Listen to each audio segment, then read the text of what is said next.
hoodie.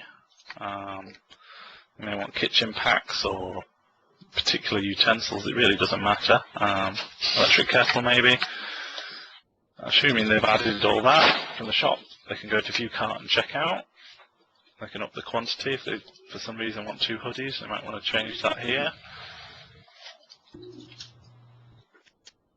And click Pay Now. And then, again, they're redirected to our SagePay provider to take payment for those items. I'm not going to actually pay for it because I don't want to confuse. Let me just go back to the portal. Log in again. So if we get back to the shopping cart, that was the shopping cart. You can see it was quite easy for them to just slide extra items in and for us to get extra revenue for things that they're really going to need when they turn up anyway. So if they're going to buy it, it's better they buy it from us. But provided if they've either bought stuff or they haven't, they can skip this and they see a confirmation to say that's it, great, the process is complete. Everything is done, your room's confirmed.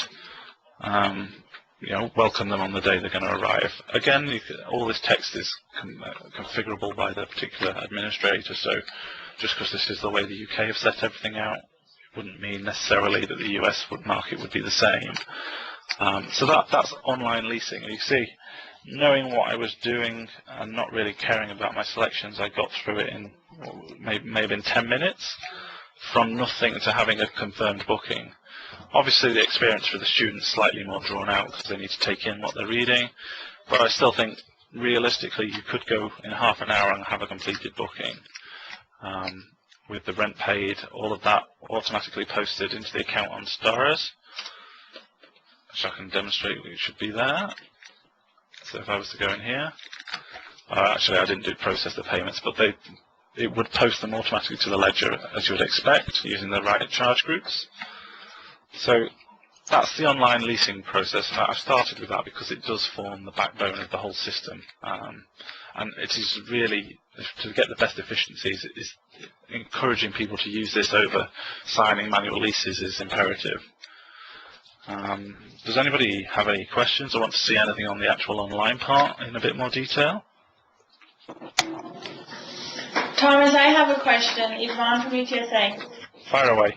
Hey, once they've confirmed all this and they come to the university for an orientation session, let's say they meet someone they'd like to go ahead and roommate with, can they go back in and change that, or is that something we would have to do internally? No, they can go back in and change those elements. If you look at the sort of horizontal navigation at the top here, anything where you've got these circles, if it's a solid circle, it's a step that's locked and can't be altered.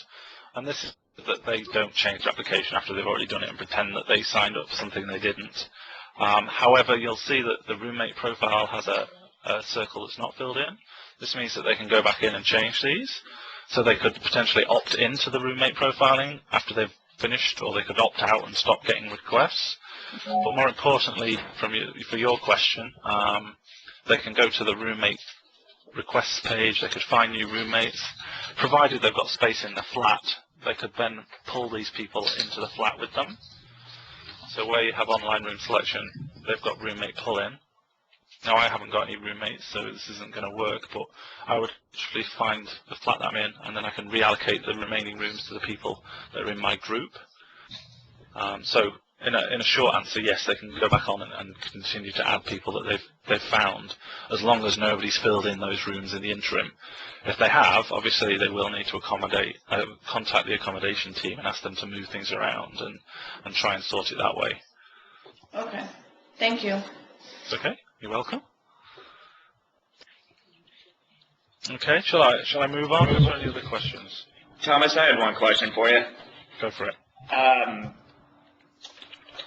How seamless does this roll right into the StarRez actual application and everything? Will this pretty much directly go to generate the letters? Is this going to essentially do all the placement process for the village staff?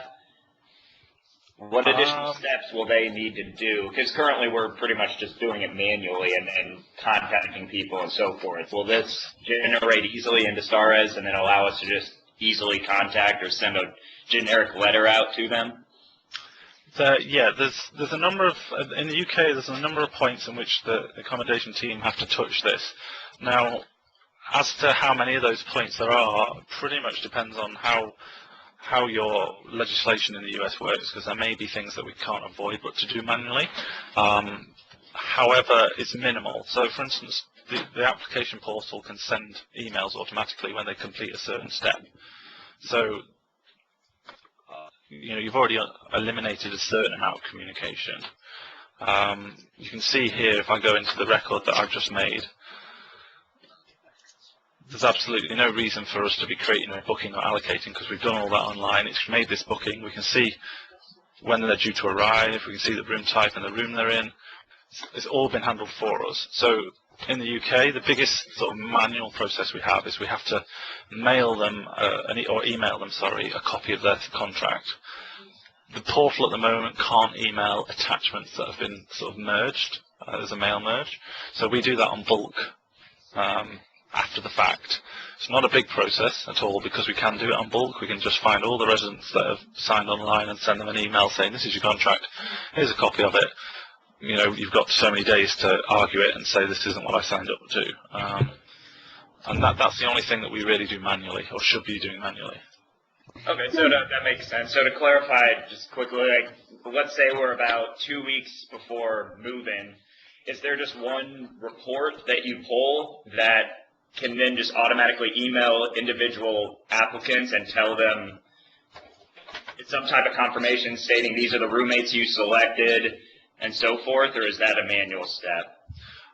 Certainly we could achieve that if you'd like to. I guess if I try and look down this list that Gay sent me, I'm trying to not jump too much around, but if I show you what StarRez considered, there's reporting in StarRez, which we'll cover briefly in a second, but they also, where you have this list of students that is central to the sort of software, this can be filtered using any criteria that you could wish for. So, whereas I've got all records on, I could say, oh, okay, I actually only want to see a list of people that applied for Bedfordshire 42 weeks. Okay, and immediately the list shifts, and now there's 883 people. And these are only the people that have an application for Bedfordshire 42-week contracts in 2013-14. At that point, if I actually wanted to email all of those people, I could say operate on current view up here, go to main, communication, and say email there. I can now, if I was to actually click on one of these, it could be any of these emails that we've already pre-set up. You could make a new one on the fly if you wanted. I don't know what's relevant, to be honest with you. We've got offer due to expire or whatever it might be. Web offer sent, new residents. So this is the email, for instance, that they send when the university have approved them to carry on the process. Would it be in an intelligent email format in the sense that you could tell it to automatically understand room assignments or anything like that, or would it be mostly text that we preset? You definitely could get details of their booking into the email. So if you made an email that was specific to the application process of 2014, you could then say, well, okay, we'll merge in the information for any booking for 2014, so that you didn't accidentally send them information for last year's booking or something. So you would have to create an email each year if that's how you wanted to do it, but it's perfectly achievable. I don't know what they put on this one.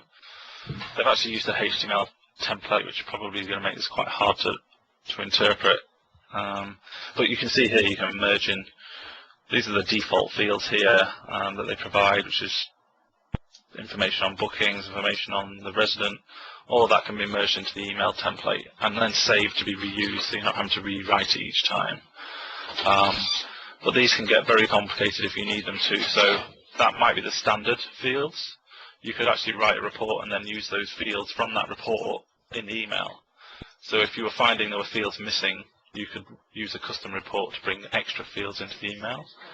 Or you could actually just make a completely custom list of fields and say, out of pretty much any table in the database, I need to put this into the email, I need to put that into the email, and achieve a very, very detailed email template that way.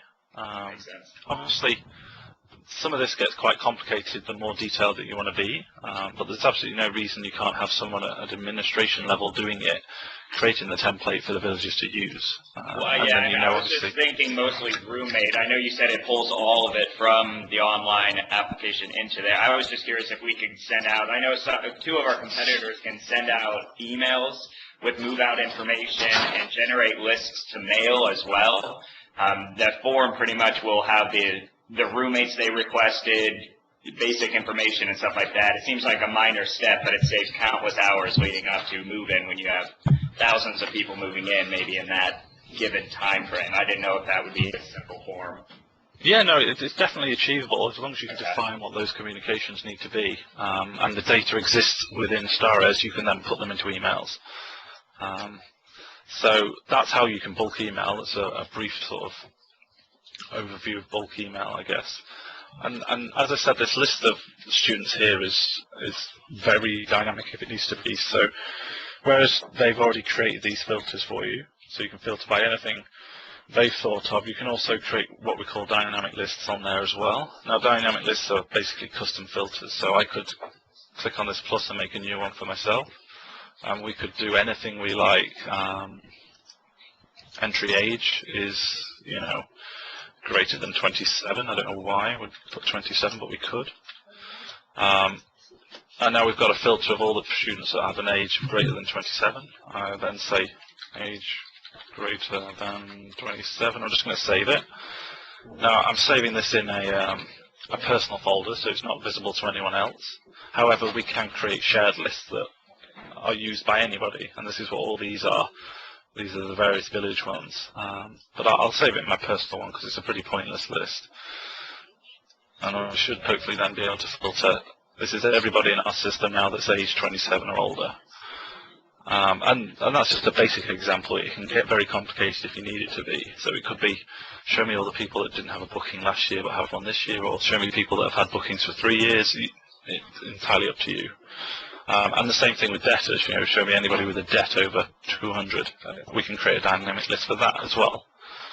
So you can very quickly get a list on screen of all of the residents that you're interested in working with, without having to export it, filter it, and do the usual sort of work that you have to do around that.